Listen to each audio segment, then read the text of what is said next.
Welcome into episode 261 of the Skate Podcast. I'm Brian DeFelice, joined by Bridget Prue and Scott McLaughlin. The Bruins defeated the Tampa Bay Lightning 7-3 at the TD Garden on Saturday. And Bridget and Scott, let's jump into the opening shifts. Well, guys, we have to answer the question everyone's asking. Is this the end for Bruins fan banner captain Bill Belichick? No, that is really. That's how you're going to start this, Scott. That's what everyone's talking about. We got to. That was the off-air conversation, not the podcast. No, we got to jump in on the hot topic of the day. I mean, I like this. It's been getting clicks and views for the last 20 plus years in New England, so the Skate Pod's no different. Right? Yeah. People aren't going to be able to get enough of it. It's not like every sports show in town's going to be talking about this 24/7. So yeah. No, so my actual opening shift is about Trent Frederic. But I'm kicking you off the podcast real quick. Let me just hit X on your screen. Oh no. Am I getting fired before Belichick? Yeah, no, you're getting fired first. Oh boy. All right. So my actual opening shift is about Trent Frederic, who continues to play really well. Scored 2 more goals on Saturday. He now has 5 goals in his last 4 games. He's up to 12 goals on the season, 21 points, and really is just playing the best hockey of his career. He has 11. So he scores his first ever power play goal, first ever power play point on Saturday, right as the power play was expiring, but he was playing net front on the second unit because James Van Riemsdyk was out. He's has an undisclosed injury. I think he's day-to-day, nothing serious, but so Frederic gets a shot there and gets a power play goal. All his other damage this season has come at 5-on-5, and his 11 5-on-5 goals are second, one behind David Pastrnak for the team lead. Like, just very productive, and he's doing it, without being on that loaded third line that he was last year with Charlie Coyle and Taylor Hall. And Frederic talked quite a bit after the game. Coyle talked about what he's seen from Frederic, so we can get more into that. But yeah, just off the top, Trent Frederic just rolling. I want to share a joke that he said after in the interview that we had with him after the game. He said he's been in meetings for the power play before, but somehow the first unit always finds a way to score before he gets out there with the second unit. So that's why he's like, that's why this is my first power play goal. Like that. He is like, I've been wanting to get out there, but then Pasta will score in the first 30 seconds and then he doesn't get out there. So he's blaming the first line scoring on not getting more power play time. Yeah, well, I also asked him if do you keep the puck or anything for a first power play point? He's like, I don't think so. And then he goes, well, I might never have another one, so maybe I should. Yeah, no, he'll randomly hit you with some funny one-liner in there. And Charlie Coyle was talking about how pretty much everyone on the team loves Trent Frederic and gets along with him really well. But we'll go back to him later. My opening shift has to do with Matt Poitras. First game back for him after being away from the team for quite a while. He hasn't played a game. This is his first game in 2024 with the team after heading out for World Juniors and then getting a little bit of rest on the tail end of that. So he comes back Saturday. He gets 2 assists, both on those 2 of those Frederic goals, I believe, right? I think they're both on the Frederic goals. And he had a decent game. No, one was on the McAvoy goal. Oh yeah, one was on the McAvoy goal, which they thought was a Frederic goal at one point in time, but it looked like it took a redirection, but actually hit the defender. But anyway, so he had 2 assists in his first game back. Seemed to be moving well. Coach said he looked fresh. He said he felt fresh when we talked to him after the game. He did take a big hit into the boards, came out with a bloody nose, all stuffed up with gauze or something, and came back out and like a hockey player played the rest of the game. He didn't get a whole lot of ice time, but in his time out there, he did do a good job. And coach said in Colorado next game, he expects him to get more playing time because of the way Tampa Bay only had 3 lines going. So he had a hard time.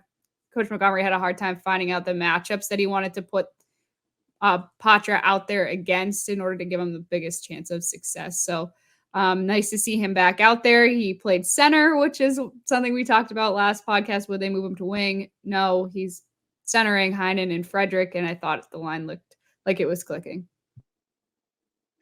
So for me, I wanted to piggyback off of commentary Bridget had last episode about Pastrnak and Geekie kind of playing well together, and last night was another example. Just the goal for Geekie to give the Brewers a 2-goal cushion again in the third period was a lead pass from Pastrnak and a quick release from Geekie, and Zacha was involved as well last night with Pastrnak. And yeah, I just think it's notable that Geekie and Pastrnak in particular are gaining chemistry, because Bridget, you mentioned off air that like Geekie was talking about how when you're playing with such good players, it's easy to kind of produce, but it hasn't been easy for everybody else playing with those two players all year. I mean, Pasternak's been producing, but Van Riemsdyk got the first look with them. DeBrusk got certain looks at different times, and Geekie's kind of, he's taken advantage of his opportunity more so than other people have. And I think my other opening shift that I was pondering as well was going to be just how the Bruins the offense has come alive in the last 6 games. I want to say it's 6 straight games with at least 4 goals, and they're averaging around 5 goals a game in their last 6 games. And so the team offense is there. And, is this Pastrnak, Geekie, and Zacha combination a key cog in that wheel? Yeah, and I feel like one of the other conversations surrounding that line was the fact that Zacha moved to wing. And maybe one of the reasons why that line is successful is because Geekie has been playing so well at center that it's allowed Pastrnak and Zacha to stay together on the same line while also adding someone of Geekie's size. And he slots in just in a different spot, and Zacha has to move over. So, and one of the things that Geekie was telling us after the game was that when you play with 2 elite playmakers like Zacha and Pastrnak, you just really, the strategy for him is really just to get open enough, just to find enough space, because he knows that they can make those passes to him. So find a way to get open. A lot of times he's getting open backdoor kind of sneakily. And he knows that somebody like Pastrnak and Zacha can easily make that pass to him. And he's been the beneficiary of the fact that those 2 guys are such great playmakers, not just good goal scorers. Yeah, and we had talked a little bit about Pavel Zacha not putting up a lot of points, even though that line as a whole was playing well. Zacha does get an assist Saturday night, and it was also, it was a game where it felt like it was coming for him. Like he had some good chances, had a couple one-timers from the high slot. He had like a doorstep chance that Vasilevsky made a good save on, and I think talk to any player, and they'll tell you, if you're getting the chances, of the goals are going to start coming. So it was that line produced regardless, but it was also encouraging to see Zacha in particular getting some chances and maybe being more involved than he had been, the last few games.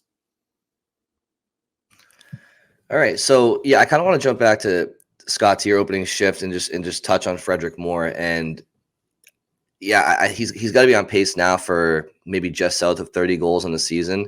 26 goals. He's on pace for 26 goals and 45 points.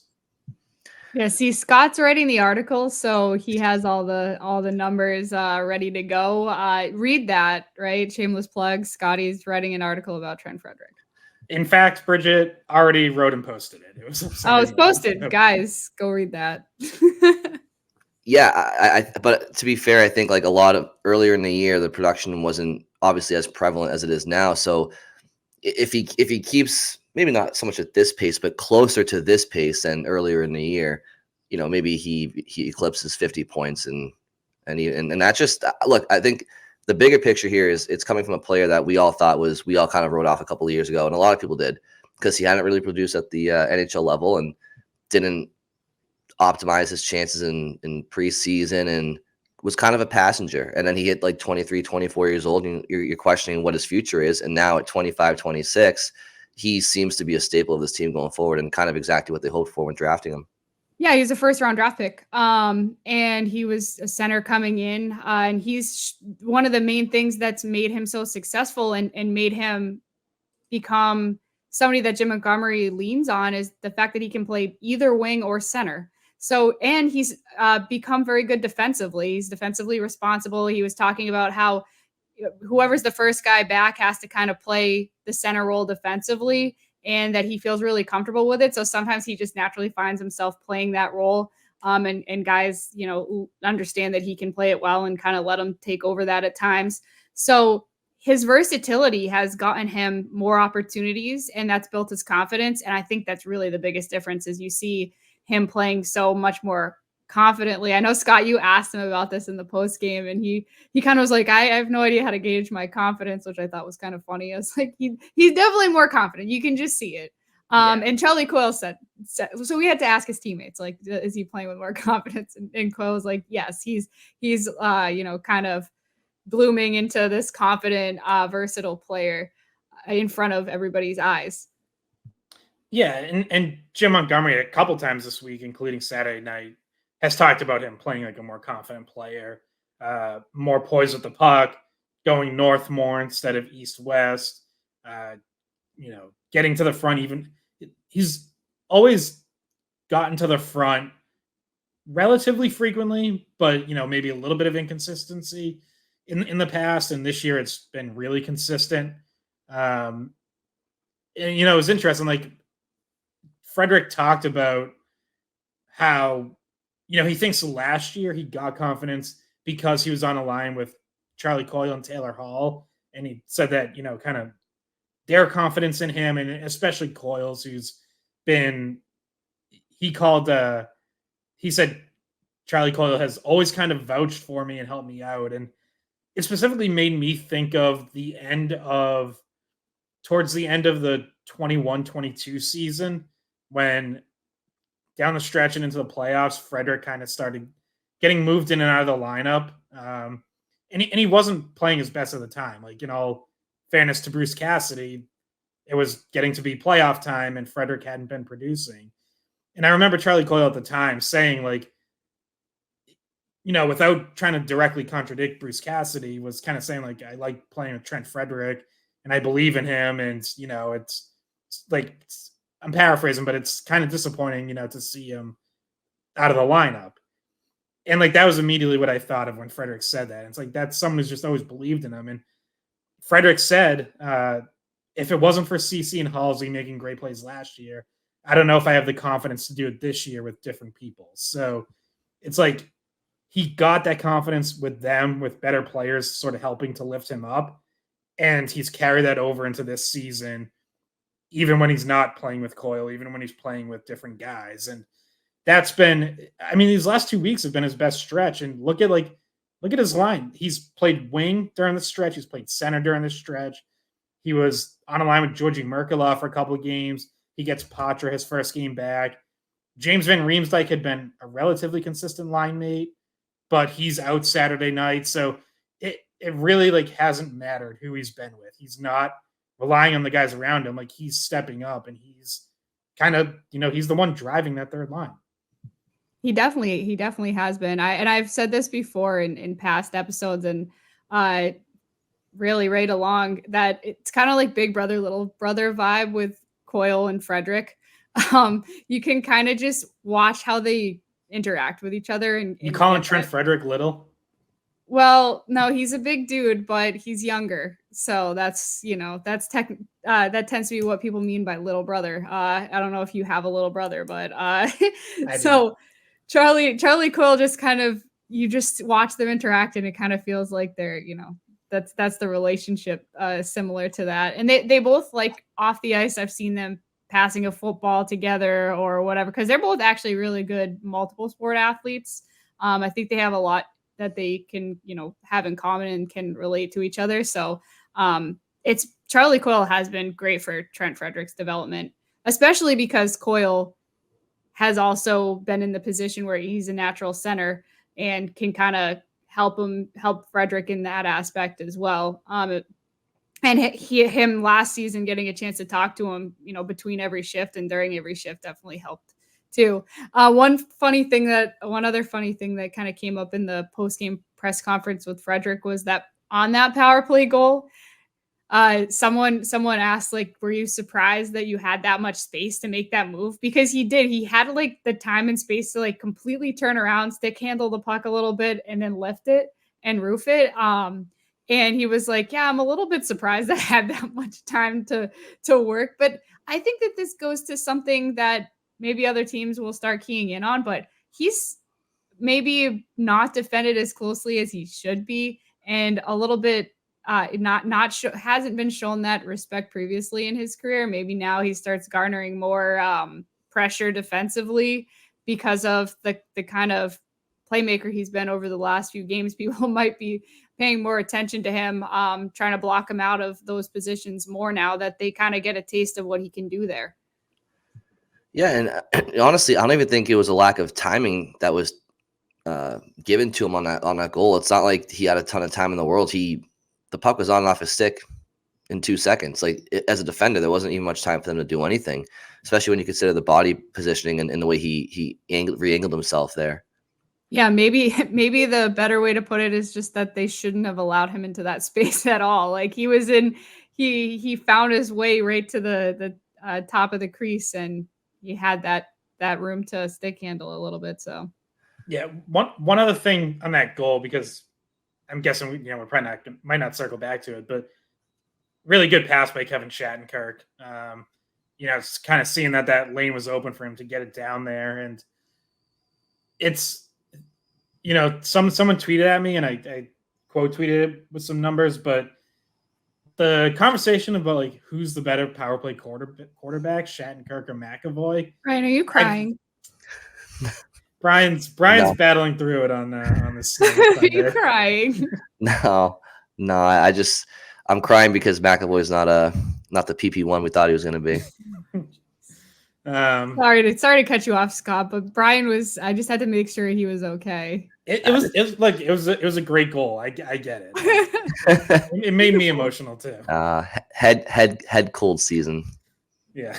Crusty eyes. I mean, like I think we've hinted at this a couple times, but it hasn't blown up, and I don't know if now's the time for it to, but there's been a bunch of times this season where I've watched and thought Shattenkirk looks better running the power play. And, now McAvoy scores a 5-on-5 goal in this game by getting his shot through, which is great. I think that's something he struggled with on the power play, and I think the numbers back it up. He's had a lot of shots blocked on the power play, and I know in this case, like, it wasn't a shot from Shattenkirk. That was a pass. So, a little different, but Shattenkirk does look good when he's at the top of that second unit, and he's looked good at times when he has had to fill in on the first unit when McAvoy's been out.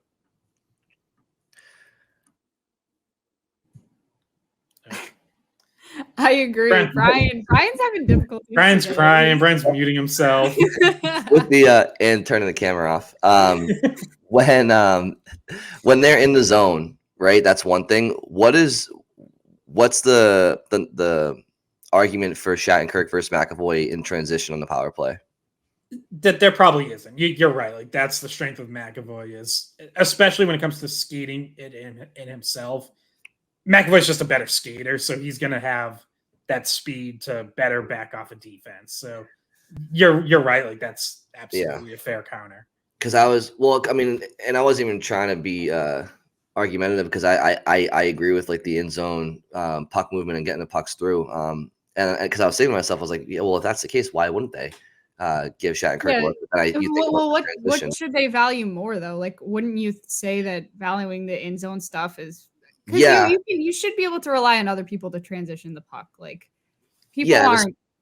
And especially when you consider that, like, your power plays are going to start with an ozone face-off. Like, hopefully you win that, and it's not a thing. But, obviously, transition is a factor. And, other people could, but it starts with that first guy back there. Yeah. And there's also the player management aspect of it. And, not that, like, I think Charlie McAvoy has a big ego or anything, but he's a star. He's your second highest paid player. He's an alternate captain. If you move him off the top unit, no matter how you spin it, that's a demotion. And no matter what McAvoy would say about it, he would see it that way. So that's also something you have to take into account. We've talked about that with Brad Marchand in the past. Like there's been times where it's felt like the power play slows down when the puck gets to his stick, and you're like he's got to move faster. He's got to be more aggressive getting into the net. But it's like, but you're not going to take Brad Marchand off your top power play unit. Like you're going to let him work through it. Yeah, it's kind of surprising that McAvoy hasn't improved at getting shots through in the power play, because it's kind of been something alien for a couple of years. I mean, Krug's, don't look now, but I think Torrey Krug, it's like his third, it's their third or fourth season without Krug at this point, and McAvoy's had the reins for the majority of it, besides Grizzlick here and there and Lindholm here and there. But you'd think by now he would have improved at getting those shots through and not being so indecisive back there. But because he has everything else, you know. And that being said, he did score not on the power play, but he did score against. Well, sometimes and was a plus. Andy was a +4, I think, for the game. But at 5-on-5, like sometimes there's less time, so you don't have as much time to overthink, right? That's on the power play. He has the time and space, and that's when he gets into trouble for some reason. But in any event.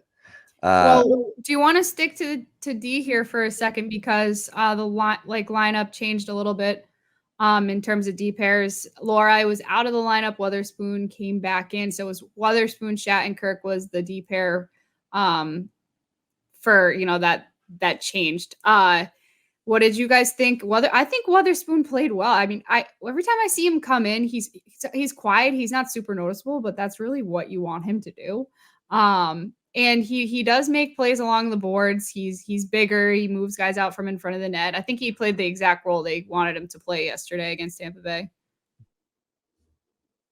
Yeah, I agree. Like, I think he's looked pretty solid for the most part. I think that's why he's stayed up, and Ian Mitchell's the one who gets sent down, because especially with Forbort out, we've talked about this. Like, not that Weatherspoon's an exact 1-for-1 replacement, but he brings some of the things that you miss when Forbort's not there in terms of size, stability, strength. Not like the most physical guy, not like the hardest hitter in the world, but brings some of that.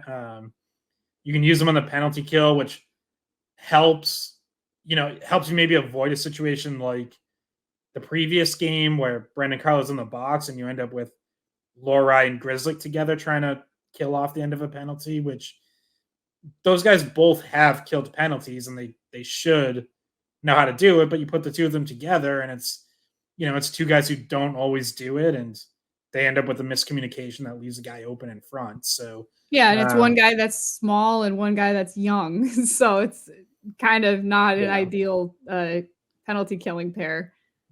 Yeah. And just last thing, should just be noted that Lohrei, we believe, was out almost entirely because he had to have more dental work done Saturday. He was on the ice for warmups, but I think there was an element of him, not really feeling very great after getting more dental work done. Scott, can you just explain that a little bit? What do you mean? The dental work? Well, obviously, so he took that puck to the mouth Thursday. Or was that Thursday? No, that was Tuesday, right? I think, or I don't know. I'm mixing up my games, but yeah, he had already had some dental work done. He did play Thursday, but limited minutes.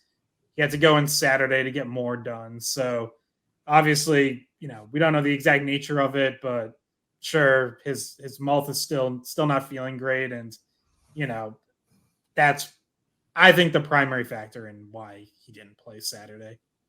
You're not a hockey player until you've had your dental work done. Your first dental work, missing a tooth at some point in time in your career, usually. So he's got that out of the way, hopefully.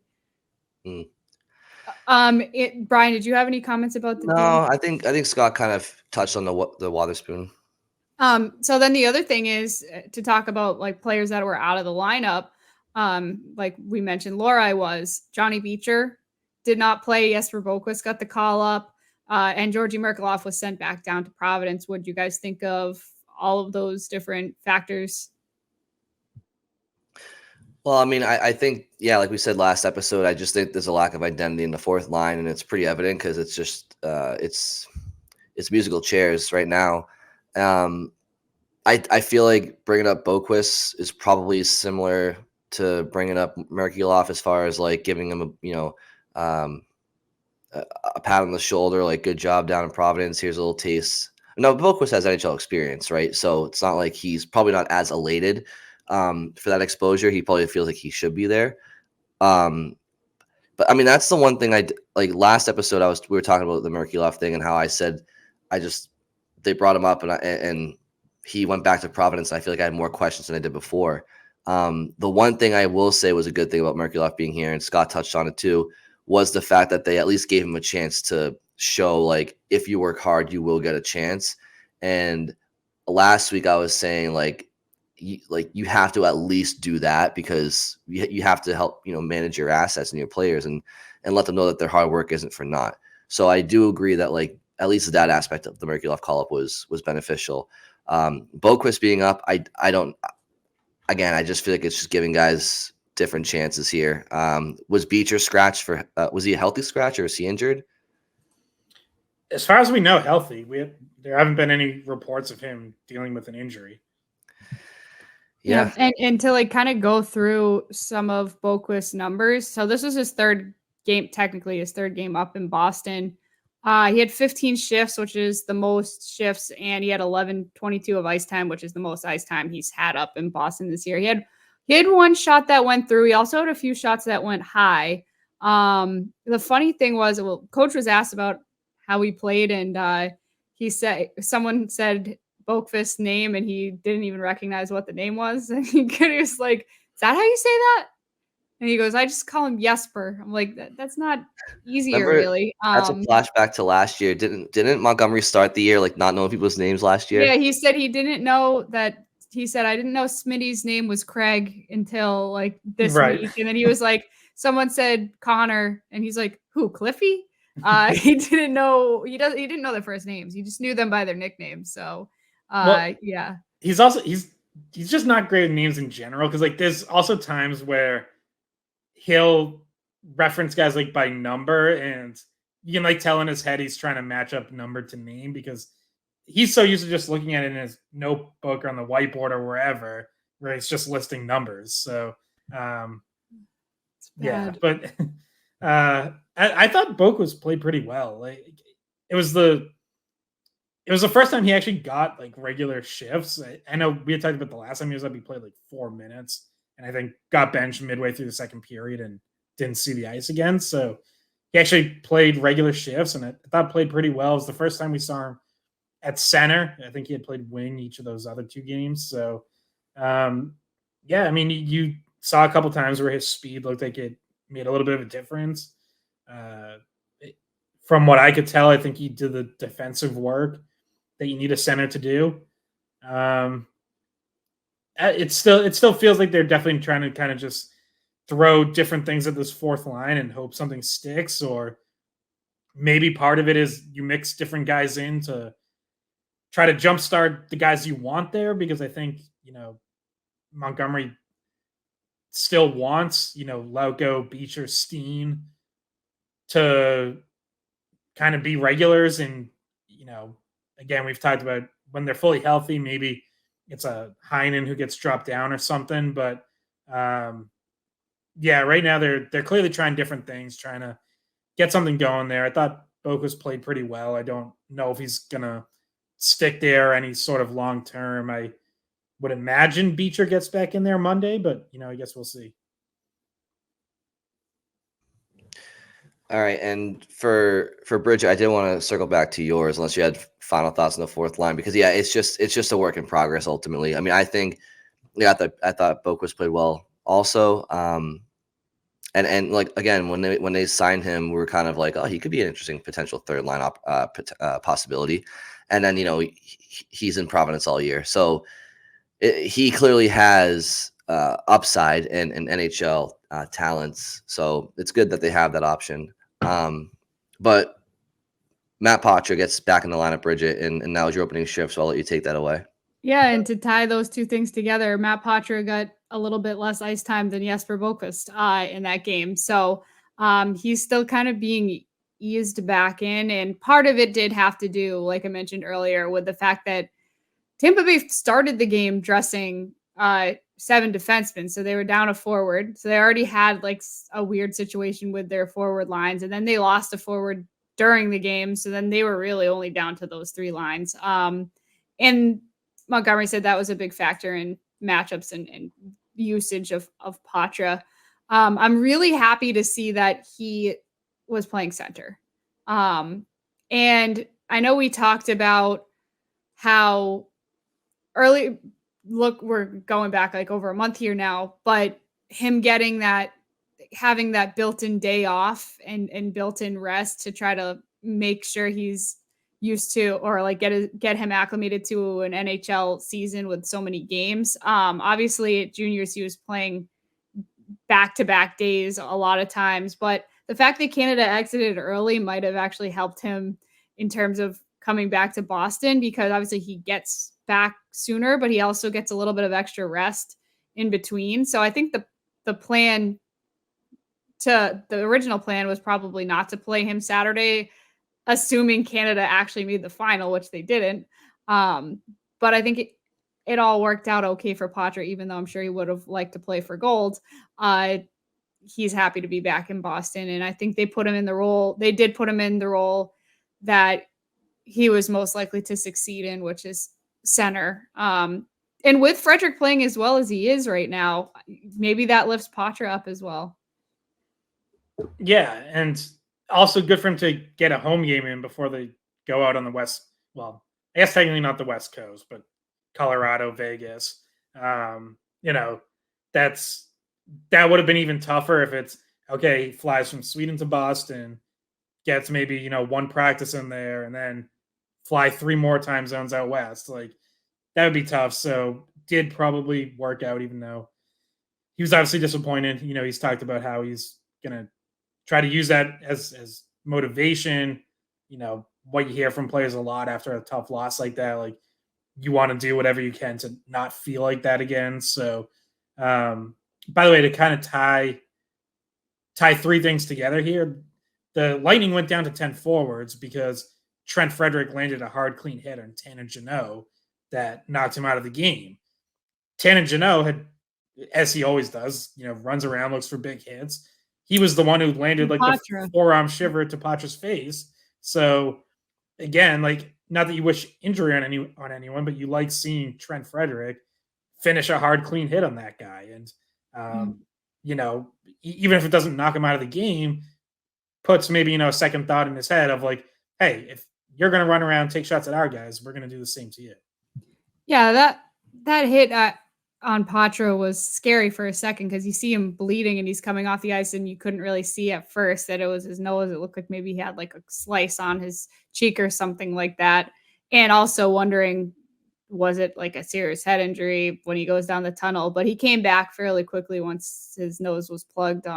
And like I said, we talked about the game. I asked him how he was feeling. He said he was fine. So shouldn't be out at any point in time because of it. But yeah, I don't know if you guys had anything else about Poitras. I did want to plug that later on this week, we'll have Peter Sibner from Elite Prospects joining us on the podcast to kind of go over a little bit of World Junior stuff and some of the prospects, including Poitras, some of the guys from BC, BU, some Bruins prospects, just different things that relate to the Boston area in terms of prospects who are in college, and in the case of Poitras, somebody who's already in Boston. But I mean, you guys are like me. You like to look at the prospects a lot. You like to watch college hockey. We're tied into local hockey in terms of college as well, and even now the PWHL. So.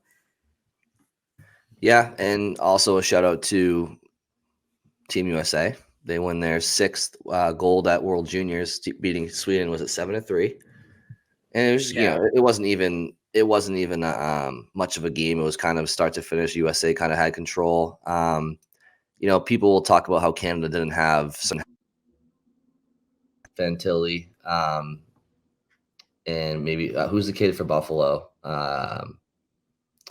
Benson, maybe Benson. Yeah, Zach Benson. I think he's of age too, but it's like, okay, well, they weren't there. And that's Team Canada's problem, not, everybody else in the tournaments. But yeah, that was you mentioned the scouting, Bridget, like that just popped into my mind. But on Poitras, you guys kind of hit it. I think, yeah, I mean, Tanner's, that's the second time this year that a Bruin has kind of greenlit him. Charlie McAvoy had probably his best hit of the year down in Tampa Bay back in November on Jeannot. I guess a question for me for you guys is just, Tampa Bay is a team that's been in the dogfight for the playoff positioning and obviously a ton of high-end skill. And by all accounts, the Bruins match that intensity. And, it's for a team that's offensively deficient, as we talk about with the Bruins, it's relative to the rest of the league. They're offensively deficient compared to last year. But, I mean, as I said earlier, they're averaging 5 goals a game in the last 6-7 games and, 7 goals against Tampa Bay.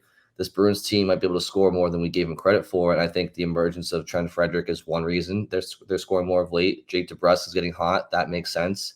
Morgan Geekie is continuing to produce. So, like, this is when everybody pulls on the rope, this is what can happen. But everybody has to keep doing that. Yeah, and Tampa, you kind of saw like the good and the bad of what they're doing this season, which is like Nikita Kucherov blows you away. He was excellent, a goal and 2 assists.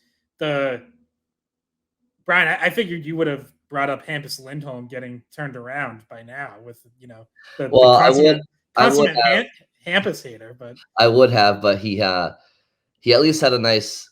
Actually, you know what? I'm thinking of last game that passed to Pastrnak. That was against the Penguins. So yeah, you're right. What was Lindholm doing that one? He did have 2 assists in this game too. But yeah, I mean that was just a filthy play though. Like I don't. There's not too many NHL defensemen who are making a play on that. Kucherov with the speed coming at you goes through the legs and then backhand right through the seam to Braden Point. And yet, sorry, where I was rounding out to with this, even with Kucherov having those 3 points, he was a -2 for the game. Like the Lightning are giving up a lot of chances this year. Teams are, like those guys are going to get their points. Kucherov, Point, Hedman's actually having a little bit of a down year. Stamkos still good, if not elite anymore. But that they're not deep. Like they're not getting the support from other lines. Their defense has A, been not very good, and B, banged up. Mikhail Sergachev and Eric Chernak both out right now. And even when with Vasilevsky back, like he can only do so much. That they're in trouble. I mean, they're outside of the playoffs right now, and I think really have an uphill fight to try to get in because they are totally reliant on Kucherov and their top guys. And I don't know if that alone is going to be enough for them. Yeah, and just to put it into perspective, the kind of season Kucherov is having, he has 4 more goals than Pastrnak, who feels like I'm watching Pastrnak score every single time we're at the Garden. So Kucherov has 28 goals, which is kind of crazy, and Pasta has 24. So, and you see that he can just make those nasty plays still. So yeah, he's a tough one to defend. So Brian, I'm guessing that's why it didn't come immediately to mind. Yeah, and I mean to that point though, 4 goals more than Pastrnak. He's also leading the NHL in points with 67. Kucherov is, and then Pastrnak has 50. Yeah, to your point, Bridget, like Pastrnak has 55 points, and every single game he's like got a multi points. For Kucherov to have 11 more, 12. How many points does he have again? 12 more points than Pastrnak. That's just like what? So yeah, it's impressive. So I'll give Lindholm a pass on that one. Yeah. Well, and it's funny because at the game against Tampa Bay, when Pastrnak scores, it's like one of the thoughts that went into my head is like, even any fan like coming to the Garden, like he's just a treat to watch. Like no matter what day, it's just like you're selling tickets. I mean, the team's good, but like people want to come see Pastrnak. Like, he's having another incredible season, and you're always gonna see something fun from him, even if the Bruins lose. So obviously last night was an exciting, high-scoring game with a lot of goals and a lot of opportunities. But Pastrnak never makes you regret buying a ticket to go see the Bruins. Yeah, I mean, Pasternak's on pace to top his point total from last year. He had 113 last year, and he's already got 55 through 38 games. Like he's not quite on 60 goal pace again, but we've talked about him having more assists this season. Like that was just a great show. Like both teams, but also like the Pasternak Kucherov duel of those guys just making high end plays back and forth. And there's like a little something there between them too, because they've mixed it up in the past. And Pasternak at one point in this game went out of his way to finish a hit on Kucherov. So it's great. Like it's just great entertainment. Yeah, especially where everybody seems to be best friends nowadays on opposing teams. It's good to see some rivalries between Russian guys tend to not be friends with people on other teams, just historically. Well, and specifically with Czech guys, like that's definitely rivalry. An Eastern European rivalry there. Yeah.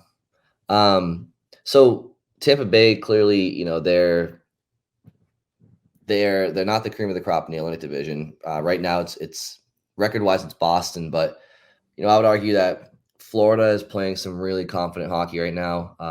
They're on Boston Seals, and Toronto is always right there as well. But if we're talking style of play and playoff pedigree, Florida's the team to beat in that division right now, in my opinion. Until somebody does, because they are the Eastern Conference champs from last year. They beat Boston last year and Toronto last year in the playoffs to get there. So, it's the Bruins can't control anybody else besides themselves, but it is good to know in the back of their mind, like they have to keep building their game, and they've given themselves leeway, not so much from Florida, but certainly for a playoff spot. And it's a constant reminder that like this team is going to be there in April, and you're going to have to get through them, and you're going to have to beat them at their own game, which is nothing more than just hard work, really. Like you have to outwork Florida, and if they meet, and I think that this time last year the Bruins just had no adversity at all throughout the regular season, except for a couple of injuries to begin the year. This year, and I think Brandon Carlos spoke about it after, was it the Pittsburgh loss maybe? That adversity is good because it's going to help them in the long run. And that's why anytime there's been a bump in the road this year, you haven't really heard me get too angry about it, because I think this team needs these hurdles to be better suited for playoff style hockey. And no matter if they stay in first place this year, they just need to keep playing just blue collar hockey. And it's going to, you look at Florida, that's the only way you're going to be. The good news is that last two games, they did have that fight, and you could see it. Like in that Pittsburgh game, battling back, they never gave up. They fought. And so there was kind of positives to take out of that game, even though ultimately they lost. And then you see something similar against Tampa Bay. I felt like a full 60-minute effort, which, that hasn't been the case the whole season, but you see him putting a few together in a row, and you're thinking this team, has figured out how to deal with some of these things that maybe last year they didn't get put through. Yeah, Florida's just rolling 7 straight wins, and they're wrapping up basically the exact same road trip that the Bruins are about to begin. They started in Arizona, 4-1 win. Go to Vegas, 4-1 win. Last Saturday night there in Colorado, 8-4 win. And then they wrap up with St. Louis. Bruins play those exact 4 teams over the next week. So you can kind of get a little bit of, here's what they did versus these teams. Let's see what the Bruins do. Now it's possible Florida also maybe jolted those teams to life, gave them a bit of a wake-up call, and, the Bruins see a better effort. But, really impressive what the Panthers are doing right now. Yeah, they have that effect on teams. Every single night you check the league highlights or what's going on in the league, like if I don't know how your guys' YouTube algorithm works, but every time I go on YouTube, it's like a hockey suggested video or something like that. And it's always like the thumbnail always seems to be like Matthew Tkachuk and Sam Bennett in some sort of net mount scrum. And it's like every team they play, every building they go into, they get under the skin of their opponents. It's who they are. It's their DNA, and that's not going to change at all. So I'm sure the Bruins know to expect that based off of last year. But yeah, Florida's the real deal. I think that they're a good team, and yeah, it'll be fun. The Bruins have to earn everything that they get this year. Yeah, my YouTube algorithm is hockey plays and Harry Styles music videos. So, in case you're wondering, What's yours? Yes. Share for the class. Hockey and Bruce Springsteen old concert footage. There, see, Very good. good place to wrap. Good place. Yeah, I think so. You guys have anything else? Scott, you want to plug anything for the week? No, to tune into WEI midnight to midnight for wall-to-wall Bill Belichick coverage. That's Midnight to midnight. Okay, you could just say 24 hours. Yeah, Scott, are you going on as an analyst? Yeah, we're gonna talk about his fan banner captaincy from Okay, 2019 yeah. Stanley Cup final. Yeah, Uh, it's a big part of his legacy. yeah, well, I'll believe it when I see it. So Yeah, me too. Yeah, I mean, you're right, Scott, though. Honestly, if he does get let go or goes elsewhere, I think there's been a lot of times over the years where the Patriots have had 24/7 coverage and it's been unnecessary. I think this one actually probably deserves it. There's a lot of meat on this bone. So whereas earlier this season, no. Right. No. Finally, we're getting to something that's big, but Mm-hmm. yeah, you know what? They better lose.